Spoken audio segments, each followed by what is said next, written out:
The land division happened on a Tuesday in late October, and May Connolly did not speak once through the reading of it. She sat in the straight-back chair against her brother-in-law's parlor wall with her hands flat on her knees and listened while Garrett Connolly laid out what remained of Thomas Connolly's estate. Thomas had gone into the ground in March. The months between had moved through spring and summer and into autumn, while the particulars of what he had left and to whom it would pass were settled in conversations. May was not invited to join. In rooms she was not asked to enter, in the careful private language of men who had decided the outcome before they agreed to hold a formal reading. The house went to Garrett, being the eldest and having worked the land longest, which is what he said, in the tone of a man presenting facts no one will trouble themselves to question. The north pasture, the good one, with deep summer grass and year-round water from the creek running through the cottonwood grove, went to the younger brother Cale. The south field, the horses, the hay barn, the wagon, and the pair of mules were divided among the Connolly cousins, with the easy efficiency of people who have already made the division in their heads and are simply speaking aloud what was long since decided. 19 years. That was what Thomas Connolly had built into this piece of Wyoming territory. 19 years of work and intention and a life he had believed in, and all of it was parceled out and spoken for in a single afternoon. When the reading was done, what remained for the widow was a hillside, 40 acres on the eastern edge of the Connolly Range, running up sharp from the county road to a shelf of bare shale and scrub lodgepole pine. No water of its own, no grass worth speaking of. The lodgepole was thin and twisted and would not pay for the cutting. Nobody in that parlor offered an explanation for why this was fair, and nobody needed to. A widow with no children in a Wyoming cattle town in 1878 did not arrive at a proceeding like this one with any honest expectation of fairness, and everyone in that room understood this, including May. Garrett set the deed on the side table and slid it toward her with 2 fingers, not quite meeting her eyes. "There it is," he said. "Legal and fair." May looked at the deed. She looked at Garrett, and at Cale near the window with his hat held flat against his stomach, and at the cousins arranged around the room like men waiting for a thing to be finished. Then she reached out and picked up the deed and folded it twice and put it into the inside breast pocket of her coat, where she had been carrying Thomas's letters since the morning after the funeral, tied the way he had tied them with a strip of leather string saved from a worn-out harness. She said nothing at all. The brothers took her silence for acceptance. That was exactly what she intended. If you're enjoying this story so far, don't forget to hit the like button and subscribe. Drop a comment telling me where in the world you're watching from. I love hearing from you. Her name before Thomas was May Hargrove, and she had grown up in Allegheny County, Pennsylvania, in a house that smelled of coal dust and survey ink, and her mother's bread, all 3 at once, and none of them covering the others. Her father, Bernard Hargrove, had worked the western Pennsylvania coalfields for better than 30 years. First as a laborer swinging a pick in the dark seams east of Pittsburgh, and then, once a mining company took notice of how he thought about the ground, as a surveyor whose reports were trusted the way some men's instincts are trusted, without requiring explanation. He was a careful man and a patient one, and he had formed, through 3 decades of looking at what the earth held and what it withheld, a belief he held with the same certainty other men held their religion, that the most valuable thing a person could possess was not property, but knowledge of the ground itself, and that the most useful thing he could do with what he had learned was put it into his children's hands before he was gone. He had taken May out to the outcroppings on summer mornings from the time she was 8 years old. Not her brothers. They were quick-moving, easily bored, inclined to fidget. May was the one who went still when he went still, who held her questions until she had looked long enough to ask something worth answering, who could stand before a rock face in the early heat for 10 minutes and not feel the need to fill the silence with sound. He showed her the color of coal-bearing shale in morning light, that particular blue-black glint distinct from the flat gray of ordinary stone, visible once you had been taught to look for it, and invisible to anyone who had not. He showed her iron staining along outcroppings where mineral seams ran close to the surface, orange and rust red, the color of old metal on old stone, the water that moved through the seam carrying its mark outward, and leaving it on whatever the current touched. He showed her how water looked when it drained through mineral earth, that faint, oily darkness in the current even on a clear, bright morning, and the smell it carried on warm afternoons, sulfur and something deeper and older than any weather. On winter evenings at the kitchen table, he spread his geological survey maps and ran his finger along the formation lines under the lamp, explaining the language of the ground in the steady and particular way of a man who had come to understand the earth as a document. He told her what coal country looked like from a ridge, what it smelled like from close, how vegetation over heavy mineral deposits grew differently from vegetation over ordinary ground, stunted and twisted and sparse in a way you learned to recognize once someone had taken the time to show you. Sparse in a way that looked like poverty, but was covering something else entirely. "Read the land, May," he told her once, on a summer morning on a slag bank above the mine with their breakfast pails between them, and the sun just breaking over the ridge. "Read it careful and honest, and it will tell you everything it holds.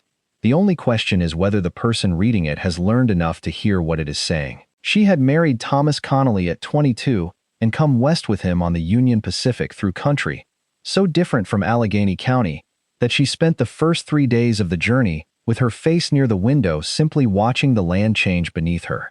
Wyoming had a different grammar. The formations were older and more massive. The sky pressed differently against the stone. The scale of everything sat outside anything she had grown up knowing. But the habit of looking was the same, and the habit of reading what she saw had not left her because the vocabulary was new. Thomas had been a patient man who grew better the longer you knew him, and she had loved him with a steadiness that surprised them both. He had died in March of a fever that came on fast, a thing of 4 days that the doctor from town could not reach in time to effect. She had nursed him through those 4 days and let him go without making his dying harder by showing him what it cost her.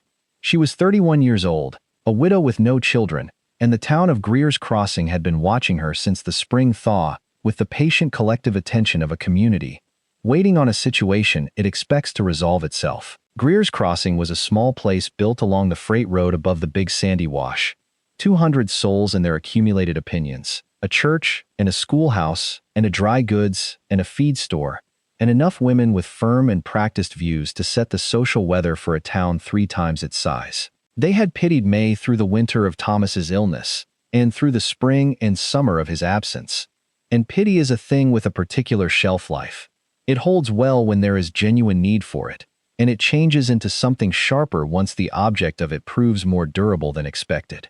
By autumn, with May still in the territory, and still on the Connolly land, and still saying very little to anyone about the shape of what came next, the pity in Greer's Crossing had gone dry at the edges and taken on the quality of impatience. Thomas's sister Vera had said it plainly, twice, with the bright and patient manner of a woman who considers herself genuinely compassionate. There were respectable positions in Cheyenne for women of good character. Harvey houses along the railroad line were always looking. May thanked her each time and let the subject find its own way out of the room. The other women of Greer's Crossing settled into watching her with the resigned attention of people who have written the end of a story and are waiting on the events to oblige them. A widow with no children and no productive land was, in the arithmetic of that place and time, a woman with very few choices remaining.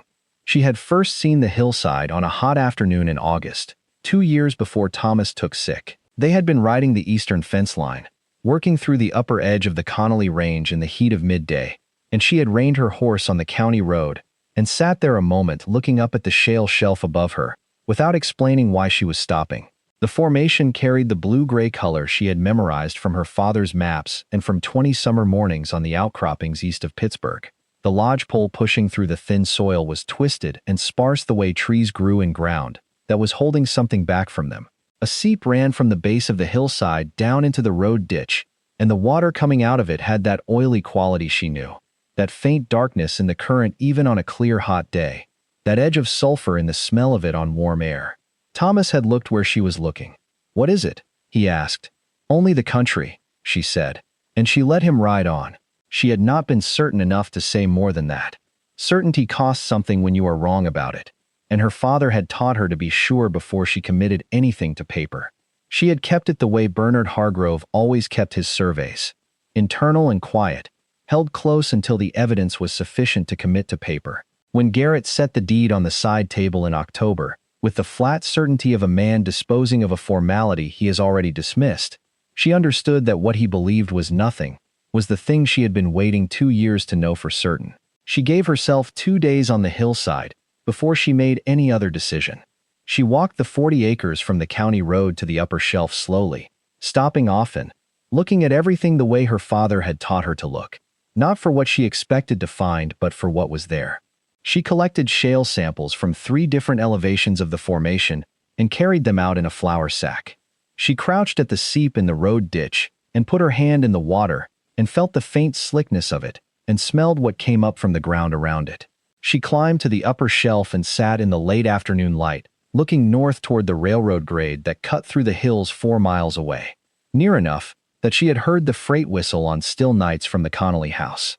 She sat there a long time without moving. She walked back to Greer's Crossing and said nothing to anyone. She bought boards on account from the feed store and began building a 1-room cabin on the lower flat of the 40 acres, where the ground was level enough to hold a foundation. Walt Draper, who had run the Greer's Crossing livery for 11 years and had been Thomas's friend since before either of them came into Wyoming territory, appeared without any arrangement having been made on the second day and framed the exterior walls in 2 days and went home without waiting to be thanked. May drove the remaining nails herself, and she was not slow about it. The town watched. There is a particular quality to the watching that comes when a community has agreed something will fail and positions itself to observe the failure. And Greer's Crossing had settled into exactly that quality where May Connolly and her hillside were concerned. Men near the livery made their calculations about how long before the widow gave up the shale hill. Women who had been crossing to the other side of the street with brief sympathetic nods continued crossing, the sympathy in those nods having drifted gradually into something closer to certainty. Garrett came out in November.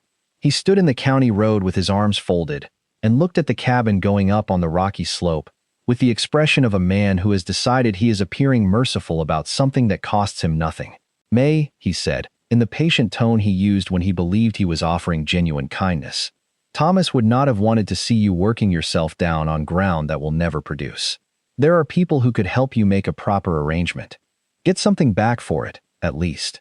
May was fitting a board to the window frame. She did not stop. "When I am ready to make an arrangement," she said, "I will let you know." He went back to his north pasture and his creek water and his deep grass, and she drove the next nail. The first winter on the hillside was what Wyoming winters were, long and cold and without sentiment about either quality. She had a small iron stove and enough cut wood and a window that faced east so the flat winter light came through it on clear mornings and lay across the floor like something solid. She kept her father's geological survey maps rolled in a length of oilcloth in the dry corner of the cabin and studied them on winter evenings by lamplight. She was not passing time. She was thinking about the spring and about a name she had come across in a survey report at the county land office when she went to file the deed. Aldous Fletcher, a geological surveyor working the coal assessment corridor for the Union Pacific Railroad west through Sweetwater County. She wrote him a letter in January, describing the hillside formation in the specific and precise terminology her father had given her, and signed it with her full name and address on the county road. His reply came in February, brief and businesslike, saying he passed through the territory in March and would look at the formation if his schedule allowed. She also spent that winter at the county recorder's office, working through Wyoming territorial mining statutes and land lease law until the woman who ran the clerk's desk began setting aside the relevant volumes before May even asked for them. Aldous Fletcher arrived in Greer's Crossing on a Wednesday afternoon in the first week of March, ahead of a cold rain. He was a spare man in his 50s, with survey dust permanent in the creases of his coat and the particular eyes of someone who has spent decades listening to what the ground has to say. Met him at the dry goods. They spoke for 10 minutes. The following morning, she rode out to the hillside with him on the county road. She showed him the formation, without offering any opinion on what was inside it. She showed him the shale at the upper shelf and the iron staining along the exposed rock face, the direction the seam appeared to run, how far the visible formation extended before the rock dipped below the scrub. She showed him the seep at the road ditch and the quality of the water coming out of it. She answered his questions precisely and watched him work with the focused patience her father had modeled. The patience of a person who understands that the ground says what it says, and there is no use in hurrying it toward a conclusion it will reach on its own terms. Fletcher spent 2 full hours on the hillside with his pick and his collection tins. He labeled each sample in his field notebook and said very little throughout. When he came back down to the county road, He held 4 cloth-wrapped samples and wore the expression May had seen on her father's face on many Pennsylvania mornings. The expression of a man who has confirmed what he suspected and is being careful about how much to say before the formal report is written. "Mrs. Connolly," he said, "who told you about this formation?" "My father surveyed the Pennsylvania coalfields for 30 years, she told him. "He taught me to read rock." Fletcher looked at her for a moment. Then he turned and looked back up at the hillside.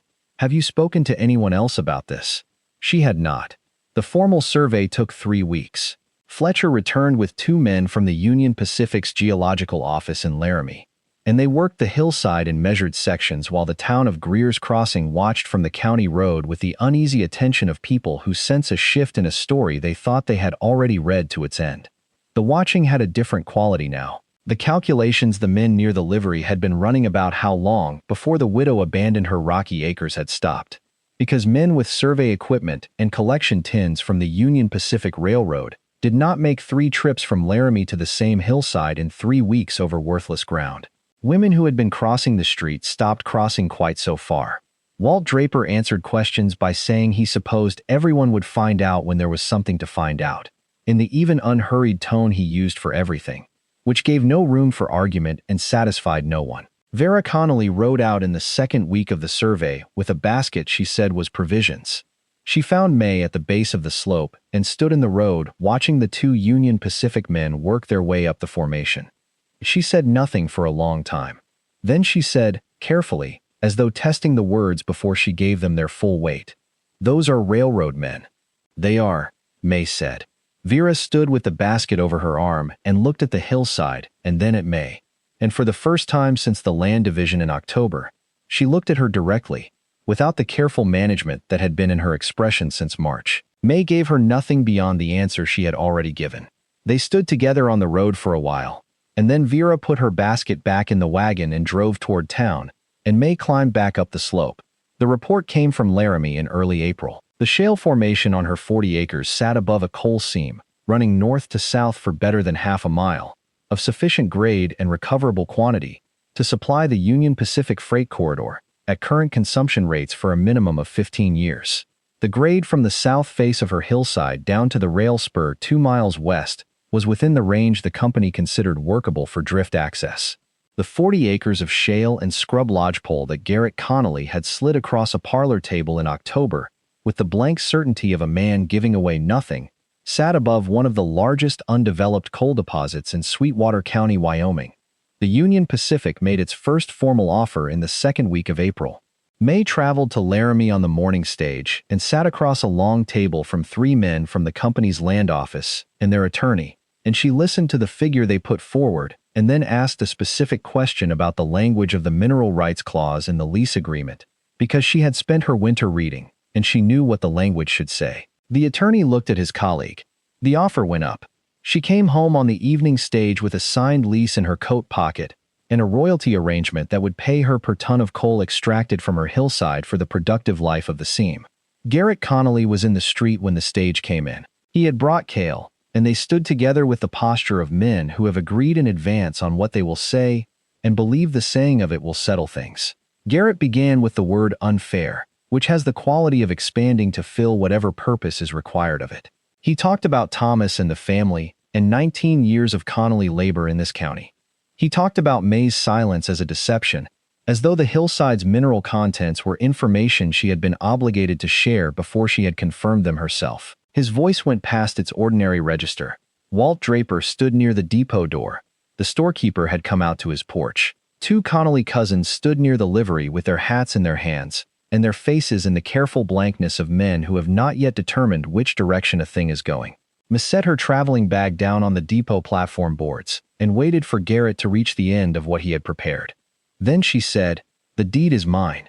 Your brother witnessed it and filed it at the county recorder's office the same afternoon you set it on your parlor table.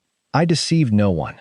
I looked at ground that every man in this county has walked past for 20 years, and I read what it held, because my father spent 30 years teaching me to read it." She looked at him in the plain, even way she said all true things, no anger in it, and no performance, only the fact of what she was saying. "Thomas always said you had no patience for the things you couldn't see right in front of you. I think he was right. The street went quiet in the way streets go quiet when something has been said that changes what people thought they were watching. Cale removed his hat and held it in both hands. The cousins near the livery found things to look at other than May Connolly. Garrett's face had gone brick red, the color of a man called out on something accurate.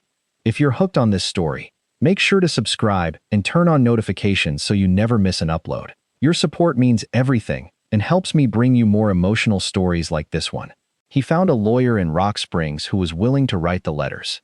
May took each one to the Union Pacific's attorney, who answered them in language so precise and complete that there was nothing left in the replies worth arguing against.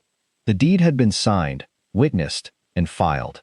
The lease had been executed by the legal holder of the mineral rights. There was no court in Wyoming territory that was going to find differently. By midsummer, the letters stopped. May paid off the account at the feed store. She settled the $4 Thomas had owed the saddle maker since the spring before his death. She arranged for a portion of the first royalty payment to go toward the Greers Crossing schoolhouse roof, which had been leaking since the spring flood, and which the town had been postponing, because no single source of funds had presented itself. She did this through Walt Draper, and without announcement. The roof was repaired before the first October snow. The schoolteacher, Mrs. Albright, who had been teaching in Greers Crossing for 4 years, and who was not given to expressing herself in ways that cost her much, stopped at the cabin gate one afternoon in September and said simply that the children had a dry winter ahead of them, and she wanted May to know who was responsible for it. Molly thanked her and did not add to it, because what the woman had said was already complete. The shift in Greers Crossing came the way shifts come in small places, not in a single moment, but in the slow accumulation of small ones. The women who had been crossing the street began stopping at the gate instead, with questions about geological surveyors, or county land records for a given formation, or a reliable attorney for a land matter. She answered what she knew and said plainly what she did not, and found she had considerably more use for her father's survey maps and explanation than she had ever expected. Vera Connolly came in August, with a blackberry pie, and the careful manner of a woman who has decided that being gracious is better than the alternative. May put the coffee on and set 2 cups out, and did not make it easy on her, and did not make it impossible either, because Thomas had loved his sister with his patient and particular love, and that still counted for something. They sat at the table and talked about Thomas, which was what both of them had needed to do for months, and had not managed together. When the coffee was gone, and most of the pie was eaten, Vera said, "I didn't think enough about what you knew." May looked at her over the cup. "Most people don't," she said. "That's what makes it useful." It was Vera who mentioned Daniel Hale that afternoon, and it was not the first time she had, though May had been paying careful attention since the first mention. Daniel ran the section directly north of her 40 acres. Good grazing land built carefully over 10 years, and he was a quiet man who said what he meant and wasted nothing. He had bought her excess hay through the previous summer at fair market prices and had not made a ceremony of the transaction. He had sent word through Walt in April when the spring melt washed out the road cut below her property, so she would know before she took the wagon through. He had repaired a section of their shared fence line sometime in the early autumn without mentioning it, and she had found the new posts when she rode the fence in October and recognized the work for what it was. Someone making something right without requiring to be seen doing it. She had noted all of it carefully. She was not a woman who failed to notice things. He came to the cabin in September on the matter of a stray from his herd that had found a gap in the mended fence into her lodgepole stand. He addressed the stray in 4 clear sentences, and then stood at the door with his hat in his hand, with the manner of a man who has something else he has not yet located the words for. May poured him coffee and asked whether he had managed the south fence before the cold came. He had not gotten to it. She said she had boards left from the cabin framing if they would be any use to him, and she said it in the plain, even way she said all true things, without adding to it or taking from it. And he took a moment to hear what she had said in full, and told her he would appreciate that. He came back the following week. The lumber came back cut to the right lengths for the porch railing she had been meaning to build since spring, squared and set on the ground by the steps. He was gone before she reached the porch to see it. It was exactly what she would have done in his position, and she respected it, the way she respected all things done without performance attached to them. They were married in November, the month before the coal company broke ground on the south face of the hillside. The ceremony was at the church in Greers Crossing, because Daniel's sister had asked for a church service, and May thought that was a proper thing to honor. Walt Draper stood witness.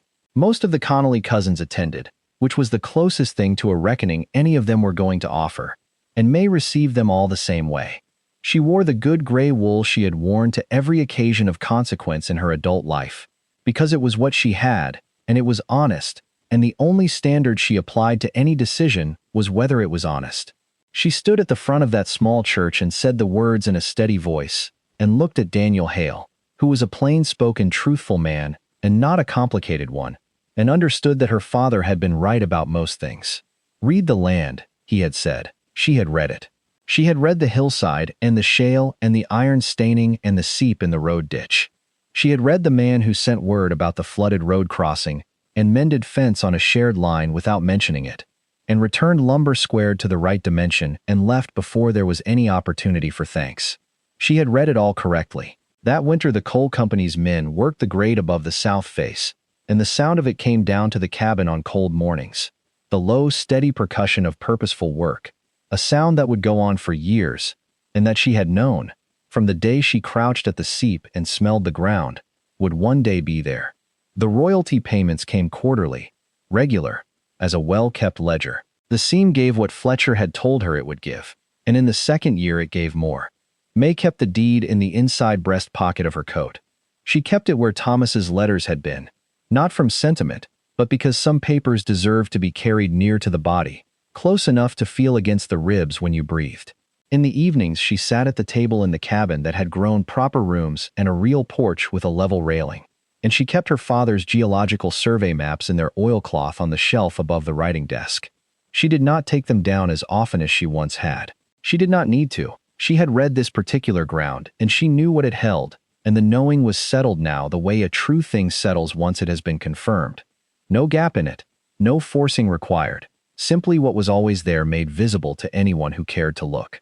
She had sat in a straight chair in her brother-in-law's parlor and accepted 40 acres of shale without a word, because her father had spent 30 years in the Pennsylvania coalfields, teaching her that the land says what it holds in its own time, and that the woman who knows how to read it does not need to announce herself before it speaks.